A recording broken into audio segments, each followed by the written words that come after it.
Synergy Orthopedics is a medical equipment supplier specializing in orthotics, prosthetics, bracing. What does innovation look like inside of an orthopedic DME business? I think really what we're trying to do now is trying to speed up the process between a patient getting a prescription from their physician for an item to actually being able to deliver that item to the patient and then subsequently billing and collecting for it. Maybe 5 or 10 years ago, that process took maybe a month, maybe 6 weeks, and we're now trying to get that down into just a 1-week turnaround. What's one thing that's really helped move your DME forward to make sure that it's going to be successful? I would think staying compliant and focusing on doing everything the right and legitimate way is going to be the most valuable piece of advice. For those smaller providers that maybe are just getting started, you really have to make sure that they're playing by all of the rules or they're just going to end up washed out. Sarah, if you could wave a magic wand and fix one process in DME billing or patient flow, what would it be?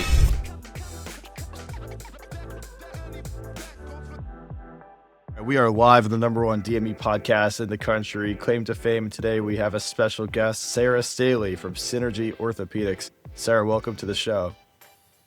Thanks so much for having me, guys. Really happy to be here. Awesome. Well, typically we like to start off every podcast with giving you a chance to kind of tell everyone who's listening a little bit about yourself and about your company. Sure. Synergy Orthopedics is a medical equipment supplier specializing in orthotics, prosthetics, bracing, and we are based just outside of Philadelphia and service the eastern portion of Pennsylvania, along with New Jersey, Maryland, Delaware, parts of Virginia, parts of New York, and now parts of North Carolina as well. Awesome. So, Sarah, you've kind of, like you said, you've been with Synergy, it seems like over a decade now, and rising from DME coordinator to leading smart care and AI digital solutions. What's kept you so committed to this space? From a really young age, I knew that I wanted to get into healthcare. I originally had plans to be the athletic trainer for the Phillies when I grew up. Quickly realized that that is not where I wanted to go, but I wanted to stay in healthcare, and working for Synergy has allowed me to stay in touch with what's going on in the healthcare world, stay in touch with patients, but also have some work-life balance that athletic training doesn't provide. Awesome. Sarah, a lot of people talk about innovation in healthcare, but few actually see it through. What does innovation look like from inside of an orthopedic DME business? I think really what we're trying to do now is try to speed up the process between a patient getting a prescription from their physician for an item to actually being able to deliver that item to the patient and then subsequently billing and collecting for it. I feel like maybe 5 or 10 years ago, that process took, maybe a month, maybe 6 weeks, depending on the physician and the type of product being ordered. And we're now trying to get that down into just a 1-week turnaround. Awesome. And to your point before, you started in direct patient care and athletic training and orthotic fitting and all that. How did that sort of shape the way that you approach billing and operations and everything you do today? I think athletic training gave me the background in medical terminology and orthopedics as a whole, and has given me the opportunity to understand what medical policy looks like and be able to read it to a T, follow it, help train and explain it to others. And it's really just allowed us to stay compliant in what we're doing. Yeah, it's awesome. It's a good perspective to have coming from being a fitter. And I'm sure when you first joined Synergy, the billing landscape looked very different than it was today. What are some of the biggest challenges you've seen in DME operations over the past 10 years? Oh, that's a good question. I feel like Medicare is really trying to, crack down on fraudulent providers, and they're changing how strict they are about medical policy. I think things 10 years ago were a little bit more lax, and you were able to get away with a lot more than what you can get away with today. I think we've done a really great job of trying to stay ahead of the industry curve in training our people, making sure that we're staying on top of the changes that Medicare has announced, getting in front of our providers, making sure that they're providing us with good documentation, good diagnosis codes, just trying to stay ahead of what Medicare puts out there so that we can stay in business. That's the name of the game, right? Mm-hmm. Beat Medicare. Yep. I like that. Sarah, you've led teams through, compliance, billing, and now this AI transformation. What's been the most like challenging pivot in your career so far, you think? I think just taking on people as a whole was a little difficult. I've been here for a really long time, but there are people who have actually been here longer than me. And we were once coworkers and now they report directly to me. And that's always a challenge to go from friends to boss, but we've made it work.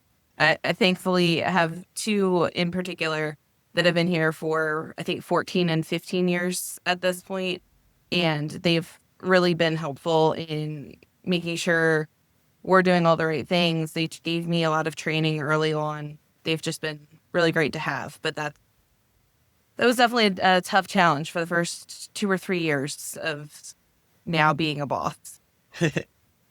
Talking about being a boss, you manage billing across, technically hundreds of locations, and I don't know, north of 12,000 patient encounters a month, maybe more now. How do you keep the machine running efficiently? I'm a very goal-oriented person, so having a benchmark to look forward towards and trying to work towards is very beneficial for me. I think it allows me to get excited about what we're doing and keep everyone motivated. But it is an awful lot of claims that we process every single month. Things have definitely gotten easier in our transition to Nico. We're about 6 weeks in now to Tenor and using them to help kind of expedite the process even more. And that's been really exciting. But just kind of watching things develop and things get better and improve is very motivational to me. And I'm just kind of dragging my team along with me on the ride.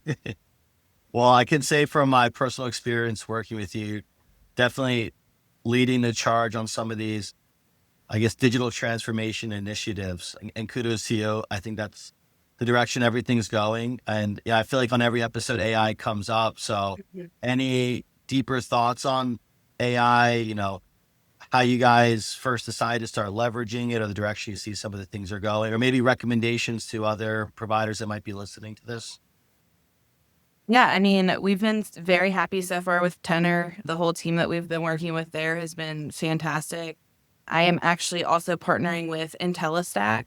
We've been customers of theirs for probably about 3 years now. Started out using them as a platform to get things signed. DocuSign was just increasing their cost more and more and more every year.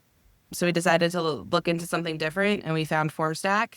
And that has kind of developed into, it's ballooned, really. We're now using them to collect patient information in a digital sense.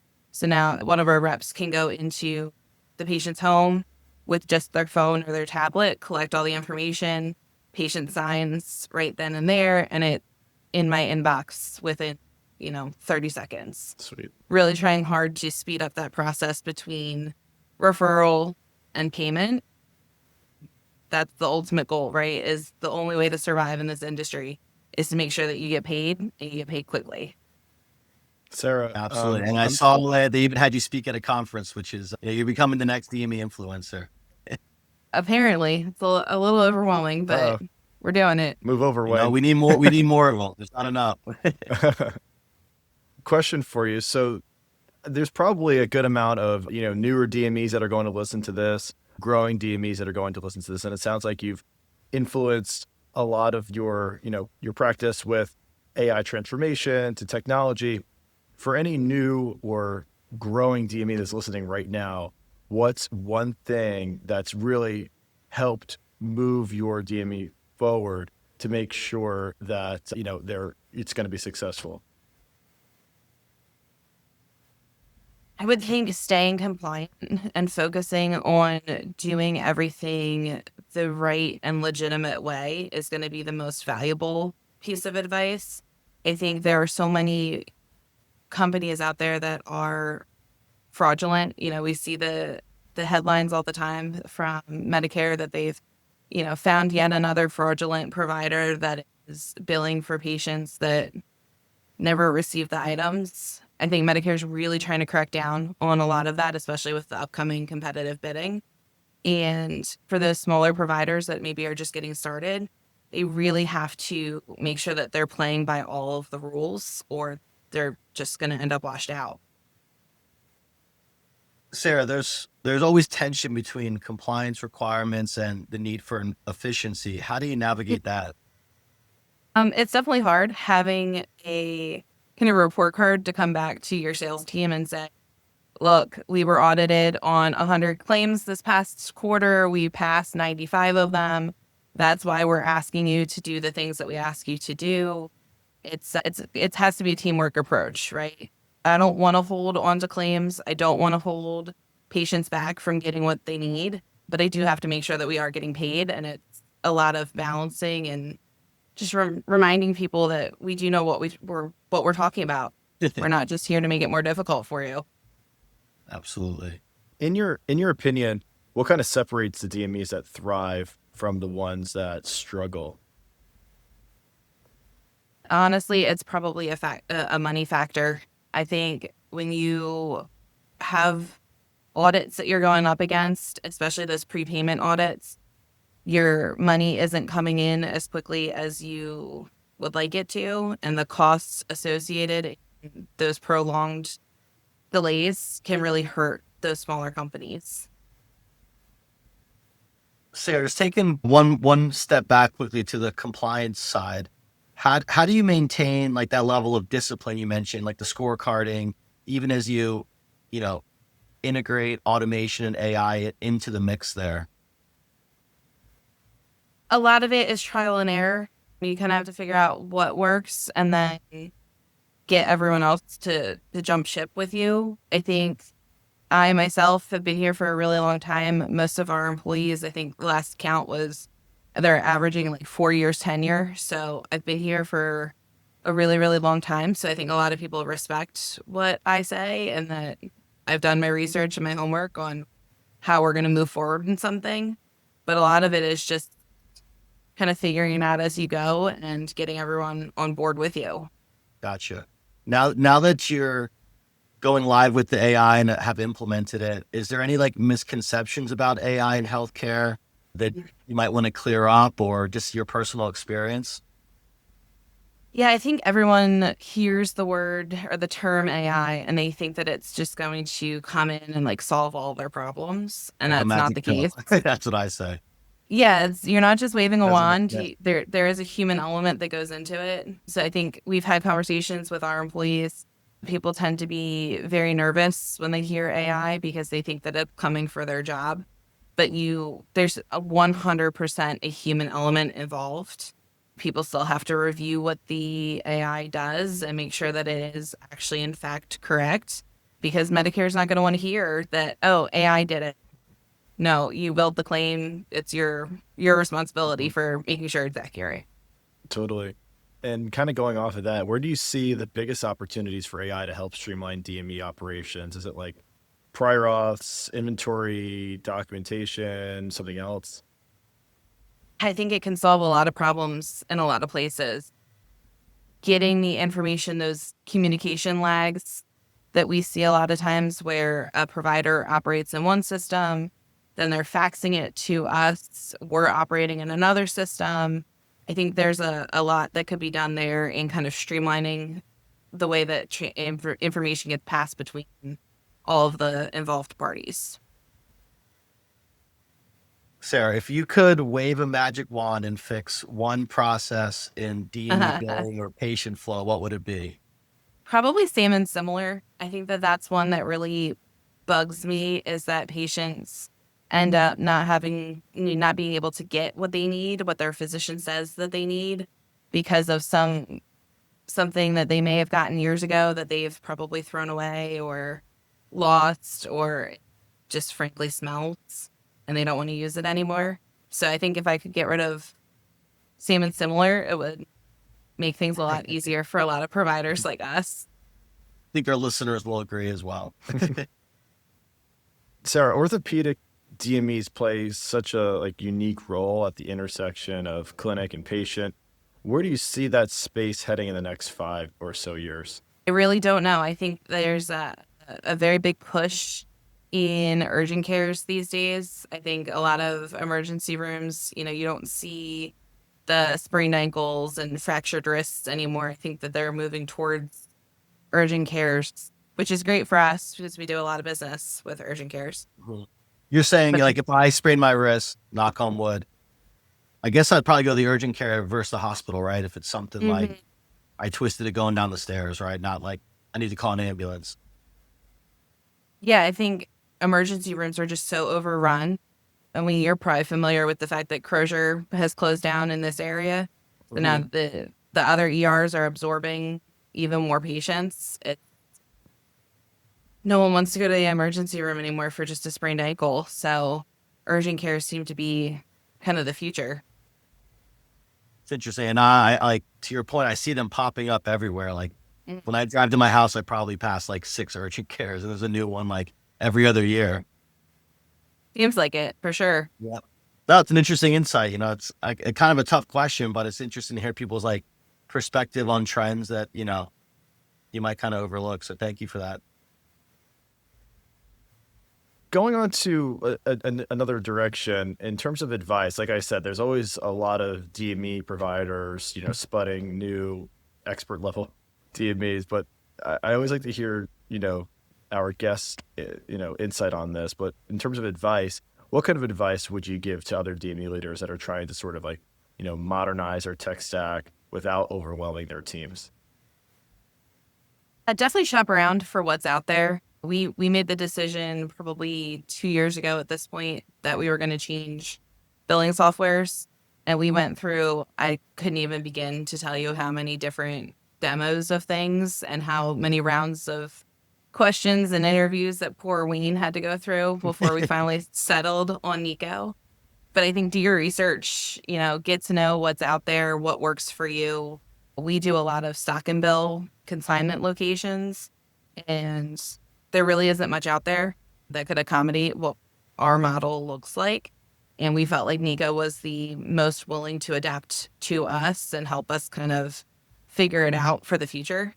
But even with my work with Tenor, we've worked with some other AI platforms in the past, just getting to know what's out there and kind of getting, basically interviewing them on what they can do for you and how they can help your business and not just how you fit into their platform. Awesome. Would you say demo fatigue is a real thing? Absolutely. Oh my God. I think we probably looked at 7 or 8 different softwares and probably, 2 or 3 demos of each one.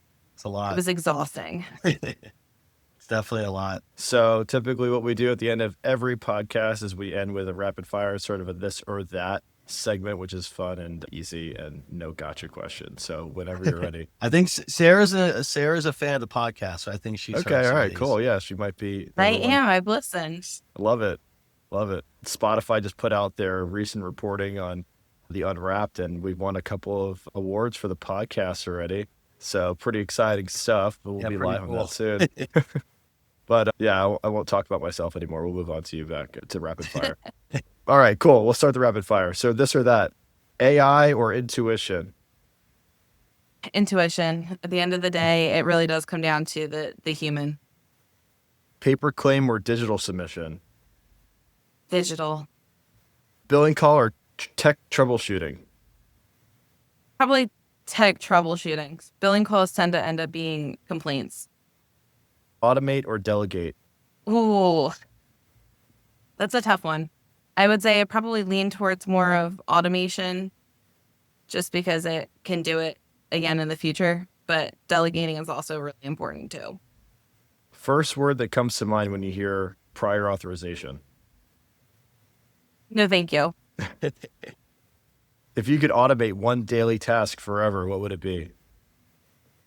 Answering emails. I like that. Yeah. What's more stressful, audit week or EMR update week? Probably audit week. Just Always. that fear of them finding something. And one last one. If AI had a personality, what kind of coworker would it be? Helpful intern or know-it-all manager? I think helpful intern. Right on. Yeah, I eventually got we'll one get to last the one. manager. I got All one right. last one for Sarah. Phillies game or Eagles game? Phillies. Sarah, that wraps us up for today. This is a really fun segment, and we appreciate you coming on. If anyone wants to reach out to you or find out more information about Synergy Ortho, what's the best way for someone to contact you guys? LinkedIn is probably the best way. It's Sarah with an H, Staley. And then our website is synergyortho.com. And Synergy is SYNERGY. Awesome. Well, thanks so Amazing. much, Thanks Sarah. again, Sarah. Pleasure having you. Thanks for having me, guys.